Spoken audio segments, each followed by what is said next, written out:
నమస్తే, welcome to Telugu రాజ్యం. నేను విద్య. అమరావతిలో గత 3 రోజులుగా కురిసిన వర్షానికి అటు అమరావతి ప్రజలు ఇటు విజయవాడ ప్రజలు కూడా చాలా ఇబ్బందులు పడుతున్నారు. డ్రైనేజీ వ్యవస్థ సరిగ్గా లేదు. గత ప్రభుత్వం సరిగ్గా చర్యలు చేపట్టకపోవడం వల్లే ఈ ఇబ్బంది తలెత్తిందని మంత్రి నారాయణ గారు కూడా మీడియా ముఖంగా మాట్లాడడం జరిగింది. ఇంకా అమరావతిలో 3 రోజుల నుంచి కురిసిన వర్షం నిమిత్తం అన్ని కన్స్ట్రక్షన్స్ ఏరియాల్లోనూ వాటర్తో నిండిపోవడంతో పనులు ఆగిపోయాయి. దీని మీద కూటమి ప్రభుత్వం అసహనంగా ఉన్నట్లు తెలుస్తోంది. మరి చుట్టుపక్కల అమరావతి ప్రజలు కూడా ఏమనుకుంటున్నారు అనే విషయం మీద, అదే విధంగా అమరావతి ఇక్కడ కట్టడం సాధ్యమైన మరొక చోటకి మార్చాలంటారా అనే విషయం గురించి, అండ్ అలాగే ఆగస్టు 15th అట్టహాసంగా ప్రారంభించిన స్త్రీ శక్తి మహిళలకు సంబంధించిన ఉచిత బస్సు ప్రయాణం ఆచరణలో ఎలా ఉంది, మొత్తంగా ఈ అంశాలకు సంబంధించి పబ్లిక్ ఒపీనియన్ ఏ విధంగా ఉందో ఈ వీడియోలో తెలుసుకుందాం. కూటమి ప్రభుత్వం వచ్చి 15 నెలలు అవుతుంది. దగ్గర సంవత్సరంన్నర పరిపాలన దగ్గరలో ఉన్నారు. ఏ అంశాలు బాగా ఫాస్ట్గా వెళ్తున్నాయి సార్? అందులో అమరావతి పోలవరం పెద్ద ఎత్తున చేస్తున్నారు కాబట్టి ఈ 3 ఏళ్లలో పూర్తయిపోతుంది అంటున్నారు. తొలి దశ పనులన్నీ అవుతాయి అంటున్నారు కదా అమరావతికి సంబంధించి. ఈ విధానంలో ఎలా ముందుకెళ్తుంది? కూటమిలో భాగస్వామ్యంగా ఉన్న వాళ్ళంతా పనితీరులు ఎలా ఉంది? పనితీరు బాగానే ఉంది, కనబడుతుందిగా. ముందు రోడ్లు చూస్తే చాలు అన్నీ తెలుస్తాయి. బాగానే ఉంది పనితీరు, అయితే ప్రాబ్లం లేదు. కొద్దిగా ఒక 3 ఏళ్ళు టైం ఉంది కదా, 3 ఏళ్ళలో సక్సెస్ అవుతారు. ఎందుకంటే ప్రజలు ఇసిగిపోయారు లాస్ట్ గవర్నమెంట్. ఇసుగుపాటు చూసినట్లయితే ఎదగాలి కాదబ్బా, డెవలప్మెంట్ కావాలి. ఈ జనాలకి డబ్బులు ఇచ్చి పాడి తప్పించి అసలు నన్ను అడిగితే ఉచిత బస్సు కూడా అనవసరం. ఎందుకంటే ఉచిత బస్సు వల్ల కూడా ఉపయోగం ఉంది. దాని బదులు ఏదో ఒకటి ఈ కూరగాయల రేట్లు, వాటి బియ్యాలు, పప్పుల మీద తగ్గిస్తే బాగుంటుంది అంటే నా ఉద్దేశం. మాజీ ప్రభుత్వ నాయకులు, మాజీ మంత్రులు అమరావతి మొన్న 3 రోజుల వర్షానికి మునిగిపోయింది అన్నట్టుగా చెప్తున్నారు సార్. వర్షాభావ ప్రభావంలో ఖాళీ ల్యాండ్స్లో ఎక్కడైనా వాటర్ నిలిస్తే అది కామన్ ఇష్యూ. ఎలా అనిపిస్తుంది? అది ఇంకా అవ్వదు, అక్కడ కుదరదు కట్టడాలు అంటున్నారు. వాళ్ళు ఏమంటారు దానిపై? ఢిల్లీయే మునిగిపోతుంది, అమరావతి ఏముంది, అలా ఉండదు. వర్షాలు అనేది వస్తుంటాయి పోతుంటాయి, కానీ అవి ఏం చేయవు. ఈ 3 ఏళ్ళు అలాంటివి కూడా వరదలు రాకుండా డ్రైనేజ్ సిస్టమ్ అంతా నారాయణ గారు అని బాగానే చెప్తాడు. ప్రాబ్లం లేదు, మాకైతే హ్యాపీ. అది మాకు అసలు అటువంటిది మీరు గుణపాఠం కూడా నేర్చుకున్నాకు ఈ సంవత్సరం ఎఫెక్ట్ ఏం లేదు కదా? లేదు, బుడవేరు రాలేదుగా. అంత వర్షాలు అన్ని మునిగినా బుడవేరు రాలే. బుడవేరు కట్టడి చేశారు, ఇంక రాదు అది. అంత వర్షాలు రోజంతా 24 hours పడినా కూడా రాలేదంటే సక్సెస్ గవర్నమెంట్ ప్రాబ్లం లేదు. ప్రజలు ఏంటంటే పథకాలు ఎదగాలి అనకుండా మాకు డెవలప్మెంట్ అనాలి. పథకాలు చేయండి, ఉచిత బస్సు అనకుండా డెవలప్మెంట్ అంటే బాగుంటుంది. ఈ పథకాలు ఎవరికి పనికిరావు. పర్టికులర్గా స్త్రీ శక్తి పథకం పేరు బాగా హైలైట్ అయింది. మహిళలకు పెద్దపీట వేస్తుంది ఈ ప్రభుత్వం. ఎలా అనిపించింది? ఇందులో ఈ ఉచిత బస్సు ప్రయాణం బాగా ఉపయోగపడుతుంది. ఇంకా తెలియదు, నిన్న ఓపెన్ అయింది. బాగానే ఉంటుంది ఉచిత బస్సు. ఎందుకంటే రాష్ట్ర వ్యాప్తంగా అంటున్నారు కాబట్టి ఎక్స్ప్రెస్ల వరకు పర్మిషన్ ఇచ్చారు కదా సార్, ఎలా ఉంటుంది? బాగానే ఉంటుంది, అదేం ప్రాబ్లం. ఉచిత బస్సు సమయంలో ఇబ్బందులు అవుతాయా అంటారు? ఏముండదు, అలాంటిది ఏముండదు. ఉచిత బస్సు బాగానే సక్సెస్. తెలంగాణ, కర్ణాటక బాగానే ఉంది. పులివెందుల మొన్న విజయం ఎలా ఉంది? అది వాళ్ళే తెలుసుకోవాలి. ఎందుకంటే గవర్నమెంట్ మార్పు కోరుకున్నారు. ఈ మార్పు మళ్ళీ ఈ గవర్నమెంట్ మారుద్ది అనేది నేను అనుకోరా. ఇంకా మారదు, నాకు తెలిసి 15 ఏళ్ళు అన్నట్టుగా ఉంటుంది. ఎలా చేసుకుంటూ వెళ్తారు రోడ్లు కానీ అవి కానీ డెవలప్మెంట్. ప్రభుత్వాలు మీరు సంక్షేమ పథకాలు ఇవ్వలేరు, మీ వల్ల కాదు అన్నారు. అన్ని లైన్గా అమలు అవుతున్నాయి కదా?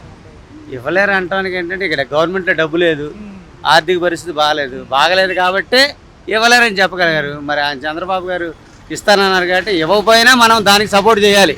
ఇవ్వలేదు సంక్షేమ పదాలు అనకూడదు. ప్రతి వాళ్ళు బతికేటట్టుగా కూరగాయలు ఏంటి అన్నీ నిత్యం తింటాక కానీ అంటికి ఆటలు తగ్గితే చాలు. ఈ పథకాలు అనేది మేము ఎవరం అడగం. వ్యవస్థలా మేము మిడిల్ క్లాసేగా, అవి ఏముండదు. అలాంటిది ఏమి ఆయన తెలుసు. ఆయన 2 స్టేట్లు పాలించినోడు, మామూలుడు కాదు. ఆయనతో పెట్టుకున్న వాళ్ళందరూ వెళ్ళిపోతామే కోమలోకి. ఎందుకంటే ఆయన తెలుసు ప్రజల నాడు ఎలా ఉంటుందో తెలుసు కాబట్టి ఆ 70 ఏళ్ళ వయసులో కూడా మొత్తం ఆ స్టేట్లన్నీ తిరిగి ఉన్నాడు కాబట్టి బాగానే ఉంటుంది. నా ఉద్దేశం అయితే గవర్నమెంట్ బెస్ట్, అదే డౌటే లేదు. ఉచిత బస్ పెట్టారంటే జనాలు మరి ఈ వ్యతిరేకత జనాల రాదు, అపోజిషన్ పార్టీలో వస్తుందనే దీన్ని చేశారు. అంతే ఆయనకి తెలుసు ఇది బోల్డ్ లాస్ అయిపోతా గవర్నమెంట్ కొన్ని ఇవ్వలేమని. కానీ ప్రజలు మరి వ్యతిరేకత వస్తే రాలా. అయినా సరే మాట ఇచ్చావు, మాట తప్పకూడదని అమలు చేశారు నాకు తెలిసి. ఇది ఆ చంద్రబాబు గారు కూడా తెలుసు. బాగా లాసు, ప్రజలు ఇబ్బంది పడతారు, కానీ ఆయన చేయగలడు. ఇబ్బంది పడకుండా చేసే కెపాసిటీ ఉన్నాడు నా ఉద్దేశం. చూస్తే సంవత్సరంన్నర పరిపాలన రాష్ట్రంలో ఆంధ్రప్రదేశ్లో కూటమి ప్రభుత్వం చెప్పిన పథకాలు కొంచెం ఒక సంవత్సరం ఆగినప్పటికీ 1 by 1 ఇస్తా వచ్చారు. మరి ఏమంటారు సార్? గతంలో ఫాస్ట్గా అన్నీ, ఇప్పుడు ఫాస్ట్గా అన్నీ, ఈ వ్యత్యాసం ఎలా ఉంది? వ్యత్యాసం అంటే ప్రజెంట్ అయితే గవర్నమెంట్ బాగుందండి. ఎలా బాగుంది అనేది నేను చెప్పాలంటే నేను అంత మేధావిని కాదు. అయితే ఏంటంటే నాకు తెలిసిన పరిధిలో నేను చెప్పగలిగినంత వరకు ఏంటంటే జరిగిన లాస్ట్ 5 yearsలో మరి ఎంతమందికి అర్థమైందో ఏంటో తెలీదు. నాకు 2 పిల్లలు ఉన్నారండి. వాళ్ళు ఇప్పుడు ఎడ్యుకేషన్ కంప్లీట్ అయ్యి వాళ్ళు జాబులు సర్చింగ్లో ఉన్నారు. అయితే రిక్షా తొక్కునేవాడు, ఆటో వేసుకునేవాళ్ళు, ఏమంటే రోజువారీ కూలి పని చేసేవాళ్ళు, వాళ్ళు ఏంటంటే వాళ్ళ టార్గెట్ ఏంటంటే రిక్షా తొక్కుని అనుకుంటాడు, నేను చదివించి నా పిల్లల్ని చదివించి ఏదో ఒక చిన్న ఉద్యోగం ఆఫీస్లో పనిచేయాలనుకుంటాడు. అలాగే ఆటో వాళ్ళు కానీ, ఇలాగే రోడ్డు మీద డైలీ లేబర్స్ కానీ, ఇలా ఫ్రూట్స్ అమ్ముకునే వాళ్ళు కానీ, ఎవరైనా వాళ్ళు చేసే పని వాళ్ళ పిల్లలు చేయకూడదు అనుకుంటారు. ఈ 5 years జరిగింది ఏంటంటే వాళ్ళకే నష్టం జరిగింది. వాళ్ళ పిల్లలు చదువుకొని బయటకు లక్షల మంది బయటకు వస్తారు. ఇయర్ దాటితే లక్షల మంది బయటకు వస్తారు. వాళ్ళు బయటకు వస్తే చదువులు లేవు, ఉద్యోగాలు లేవు. ఆ ఉద్యోగాలు లేకపోవడం వల్ల అంటే ఏంటి, డెవలప్మెంట్ లేక 5 yearsలో ఈ పిల్లలందరికీ వెనకబడిపోయారు. ప్లస్ ఏంటంటే ఈ ఆర్థిక పరిస్థితుల వల్ల చంద్రబాబు నాయుడు గారు కాబట్టి జరిగిన నష్టాన్ని పూడ్చడానికి ఎంతో కొంత ఈ ఆరు పథకాలు అని చెప్పారు కదా, ఎంతో కొంత హెల్ప్ చేయడానికి అవి ఉపయోగపడుతున్నాయి, అప్పులు చేయకుండా. మొన్న నారాయణ గారు కూడా చెప్పడం జరిగింది సార్, ఏదైతే విజయవాడ డ్రైనేజీ వ్యవస్థల గతంలో పూడికలు కూడా తీయకపోవడం వల్ల ఇట్లా నీళ్లు పొంగి పొరులుతున్నాయి. మొన్న అమరావతి చూసుకున్న 4 రోజులు పడిన వర్షాలకి కూడా కొండవాగు పాలవాగు ఎన్ని పొంగినాయి. ఐకానిక్ టవర్లు, ఆ సీడ్ యాక్సిస్ రోడ్లు మునగడం వల్ల కొంచెం పనులు లేట్ అవుతున్నాయి అంటున్నారు. వర్షాభావ ప్రభావం కాలం ముగిసిన వెంటనే మళ్ళీ అందుకుంటామంటున్నారు, ఇంటర్నల్ వర్క్స్ చేస్తున్నామంటారు. ఎలా ఉంది సార్ ఈ విధానం? మొన్న 5 లక్షల క్యూసెక్లు కూడా టచ్ అయినట్టుందిగా ఫస్ట్ స్టార్టింగ్ మన కృష్ణా నది కూడా, ఎలా అనిపించింది? లాస్ట్ టైం వరదలు ఏంటంటే పై రాష్ట్రాల్లో కురిసిన వర్షాలు, ప్లస్ ఏంటంటే మనకి ఆంధ్రప్రదేశ్లో కూడా ఒక 2 days ఫ్రైడే సాటర్డే బాగా వర్షాలు పడినాయి. ఆ పైనుంచి వచ్చిన వాటరు, ఇక్కడ లోకల్లో పడిన వాటర్ మొత్తం కలిపి ఒకేసారి వరదలాగా మూవ్ అయినాయి. మామూలుగా అయితే ఎక్కడ నీళ్ళు అక్కడ వెళ్ళిపోయాయి. ఇక్కడ ఏమైందంటే ఆ పైనుంచి వచ్చిన వాటర్, ఈ వాటర్ మొత్తం కలిసేసరికి వరద అయిపోయింది. కొంచెం తగ్గినట్టే అంటారు 100% తగ్గినట్టే. అది ఇంకా నెక్స్ట్ వస్తుంది అనేది మాత్రం అది పుకార్లు చేస్తున్నారు కానీ ఇంకా రాదు బుడమేరు. ఎందుకంటే అప్పుడు పాత గవర్నమెంట్ వాళ్ళు చేసింది ఏంటంటే వాళ్ళు కాలువలు పూడికలు తీయలేదండి. వాళ్ళు శుభ్రంగా తీసుంటే ఇప్పుడు చేస్తున్నట్టుగా వాళ్ళు చేసుంటే నీళ్లు శుభ్రంగా వెళ్ళిపోయాయి, ఎప్పుడు వెళ్ళిపోయాయి. ఆ ఫ్లోటింగ్ తట్టుకునేది. లాస్ట్ టైం ఏంటంటే అది జరగలేదు కాబట్టి అక్కడ నీళ్ళు అక్కడ నిలిచిపోయి వరదలు అయిపోయినాం. ఏంటంటే ప్రజెంట్ ఈ మున్సిపల్ శాఖ కానీ ఈయన నిమ్మల రామానాయుడు గారు నీటిపారుదల శాఖ 100% వాళ్ళ వర్క్ బాగుందండి. అది బాగా చూస్తున్నారు, వాళ్ళు దగ్గరుండి వర్క్ చేస్తున్నారు. ప్లస్ ఈ బస్సు పథకంలో అందరూ పాల్గొన్నారు, పవన్ కళ్యాణ్ గారితో సహా. ఒక పక్క లోకేష్ గారు కానివ్వండి, ఇటు పక్క చూసుకుంటే ఒక పక్క పవన్ కళ్యాణ్ గారు, చంద్రబాబు గారు బస్సులో ప్రయాణించారు ఉండవల్లి నుంచి.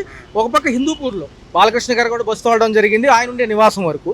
ఈ విధానంలో మహిళలకి ఆధార్ కార్డు పైన ఉచిత బస్సు ప్రయాణం రాష్ట్రం అంతా అంటున్నారు కాబట్టి ఏదైనా భారాలు మళ్ళీ ఏమైనా పెరుగుతాయి అంటారా? ఆల్రెడీ లాస్లో ఉంటుంది కాబట్టి ఆర్టీసీ సంబంధించి మళ్ళీ ఈ పథకాలకు సంబంధించి ఏదైనా ఇంటి పన్నులు లేకపోతే సామాజికంగా ఉండే నిత్యావసర సరుకుల ధరల మీద పెరుగుతాయి అంటారా? అంటే ఇప్పుడు జనరేషన్ కంటే చంద్రబాబు నాయుడు గారు, పవన్ కళ్యాణ్ గారు కలవడం అనేది 100% ఇప్పుడు వస్తున్న కొత్త జనరేషన్కి దేవుడు ఇచ్చిన గిఫ్ట్ అండి వాళ్ళిద్దరూ. నా మనసుకి, మన వేరే వాళ్ళతో నాకు తెలియదు, నా మనసుకి మాత్రం దేవుడు ఇచ్చిన గిఫ్ట్ కొత్త జనరేషన్కి. మా పెద్ద వయసు అయిపోయింది, మాదేం లేదు. కొత్త జనరేషన్ కంటే వాళ్ళు నెక్స్ట్ వచ్చే జనరేషన్ కూడా వీళ్ళు అంత ప్లాన్ చేసి వర్క్ చేస్తున్నారు. అది 100% చంద్రబాబు నాయుడు గారు చేస్తారు. ఎందుకంటే ఆయన అంత తెలివిగలవాడు. ఆయనలాగా ఎవరు చేయలేరు. ఇప్పుడు ఇంత ఆర్థిక పరిస్థితి ఉండి అప్పుల్లో ఉండి కూడా మొన్న రీసెంట్గా పిల్లలకి, స్కూల్ పిల్లలందరికీ 13,000 వేశారు. ఏమంటే అప్పుల్లో ఉంది రాష్ట్రం. మరి ఆయన కాబట్టి తెచ్చి ఇవ్వగలిగాడు, వేరే వాళ్ళు అయితే ఎవ్వరు ఇవ్వలేరు. కాబట్టి అంత మేధావి ఉండటం వల్ల ఆయనకి ఇంకొక, నాకు తెలిసి 100% 100 సంవత్సరాలు బతికితే పిల్లలకు ఉపయోగం ఉండే. చూస్తే రాష్ట్రంలో కూటమి ప్రభుత్వ పరిపాలనతో పాటు సంక్షేమ పథకాల అమలు తీరు ఎలా ఉంది సార్? ఒక పక్క అమరావతి పనులతో పాటు ఈ యొక్క వర్ష ప్రభావంతో జరిగే కొంచెం నిదానమైనవి అంటున్నారు. ఈ పనులన్నీ ఎలా అనిపిస్తుంది? సాక్షి టీవీ వాళ్ళు చూపించిన నిన్న వాళ్ళు చూసి వచ్చాం మేము. అమరావతి అనేది కనబడతలా, అంత నెలల్లోనే ఉంది. అది తోలాలంటే 3 సంవత్సరాలు పడుతుందంట. ఈ 3 సంవత్సరాలు మళ్ళీ వర్షం అంతా మళ్ళీ నిండుద్దంట. అది దాని పరిస్థితి. సార్ అలాగే సార్, అంటే ఏమంటున్నారంటే జనరల్గా చూసుకుంటే సంక్షేమ పథకాలు ఎలా ఉన్నాయి సార్? టైం తీసుకుని అన్నీ ఇస్తున్నారు కదా. చిన్న 150 మందికి ఇచ్చినట్టే, 140 మందికి 100 మందికి ఇచ్చారని చెప్తే ఎట్లాగా? ఎంతమంది చెడుతున్నారు? ఇప్పుడు మీరే రండి, నేను తీసుకెళ్తాను ఆటోల దగ్గరికి. ఏం మాట్లాడతారు వినండి. ఏమనట్లేండి, ఆధార్ కార్డు మాత్రం ఒరిజినల్ కావాలండి. చూపిస్తే మామూలుగా 0 ఫేర్ టికెట్ ఇస్తున్నారు. ఎంత దూరం వెళ్తున్నారు, ఎక్కడ వరకు ప్రయాణిస్తున్నారు? ఇక్కడ వరకు వెళ్ళానండి, ప్రభాస్ కాలేజ్ దాకా వెళ్ళాను. టికెట్ మీద ఏముంటుంది మేడం జనరల్ గా? అయ్యో టికెట్ చూడలేదండి నేను. అంటే 0 ఫైర్, మీరు ఎంత దూరం ప్రయాణించారు, ఎంత ఆదా అవుతుందని రాసిస్తున్నారా ఏమన్నా దాని మీద? అది చూడలేదండి. ఇవాళ ఇప్పుడే నేను ఎక్కాను బస్సు. సుమారు మామూలుగా పనుల మీద నెలవారీ ఎంత తిరుగుతూ ఉంటారు? నేను తిరగనండి, మా కంపెనీ ఆటో ఉంటుంది, కంపెనీకి వెళ్తా ఉంటాను. అది సో ఇప్పుడు మామూలుగా ఏదైనా ఛార్జీల మీద వెళ్ళినా, ఎక్కడికైనా పుణ్యక్షేత్రాలకు వెళ్ళాలన్నా అవి మిగులుతాయి అంటున్నారు కదా రేపు. ఒక తిరుపతికి తప్ప మిగతా అన్ని చోట్లకే ఉందంటున్నారు కదా. మరి మిగిలితే మంచిదే కదండి ఆడవాళ్ళకి.